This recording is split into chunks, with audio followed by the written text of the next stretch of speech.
Fisco, lavoro, liberalizzazioni e semplificazioni. Questi gli argomenti del convegno tenuto dagli esperti di Apindustria. Per noi Eleonora Biral. Ivan Palasgo, presidente Apindustria Venezia. Di cosa si è parlato oggi?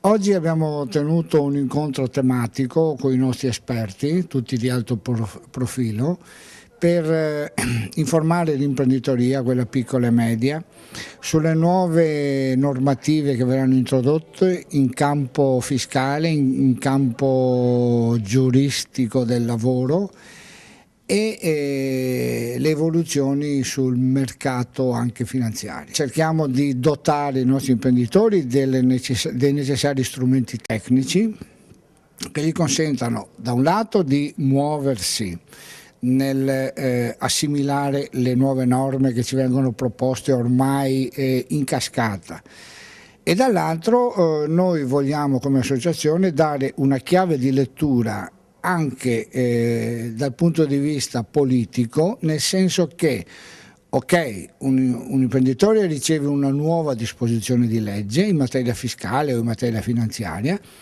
però noi cerchiamo anche di spiegare il perché quella disposizione è stata data, di modo che l'imprenditore sia cosciente di cosa e come viene esercitato il potere su di lui e sul suo lavoro. Luciana Carpentieri rappresenta l'EUTIM. Che cos'è l'EUTIM? Sì, l'EUTIM è un organismo di mediazione accreditato al Ministero della Giustizia e quindi di conseguenza è abilitato a gestire procedure di mediazione civile. Tra i vantaggi più importanti della mediazione è sicuramente che si riducono i tempi, perché possiamo risolvere le controversie in massimo 4 mesi, però già da indagini statistiche sappiamo che in 57 giorni in media è la durata di una mediazione civile, e quindi già è celere rispetto ad un giudizio civile che sappiamo benissimo che in media dura 7 anni e 4 mesi.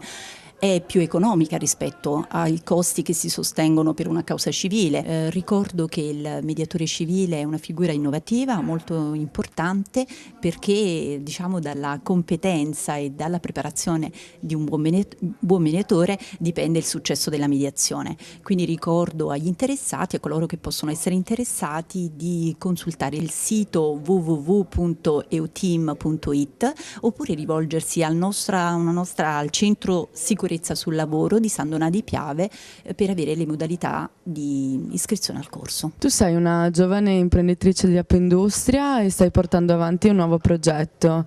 Che tipo di progetto è? Allora, il nostro progetto è un progetto che si basa su non i soliti temi gossip, sì, anche il gossip, però non il solito gossip che poi stanca. È un nuovo format televisivo che incornicia un po' il mondo del gossip, del business e del nuovo modo di comunicare. Allora, è un format televisivo che intanto vogliamo promuovere sul web e poi ovviamente si potrà espandere anche nelle TV tematiche. Con questo format vogliamo lanciare un nuovo modo di comunicare e oltre al comunicare anche al vedere le cose in maniera diversa. Di cosa si è parlato oggi? Quali sono le novità fiscali? Oggi in questo nostro appuntamento mensile ci siamo occupati particolarmente di IMU, cioè della nuova imposta patrimoniale che da quest'anno colpisce con maggiore incisività soprattutto le abitazioni principali. Quindi ci siamo soffermati a individuare i criteri di applicazione dell'imposta, come si determina la base imponibile, quali detrazioni spettano, evidenziando sia le complicazioni nel determinare proprio l'entità dell'imposta da versare agli enti locali, sia soprattutto l'aggravio con le quali le famiglie dovranno poi confrontarsi, a differenza dell'anno scorso, venendo colpite anche su quella che è la loro abitazione principale.